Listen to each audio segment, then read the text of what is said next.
Welkom by Juggling SNA. Vandag leer ons Die 5 balle partnerpak. vir hierdie toertjie het jy net 5 balle nodig, maar jy het 'n ekstra maatjie nodig. Staan oor aan mekaar. Die persoon met 3 balle gooi dwars oor. Die persoon met 2 balle gooi reguit. Soos hierdie.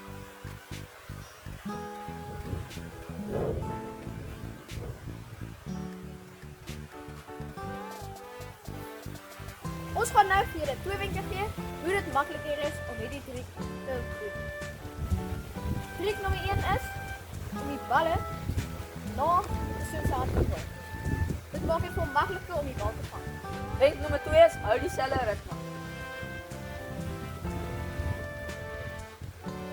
Oefen dit deeglik en dan kan jy team juggling doen. En dit was die Juggle SNA les van die dag.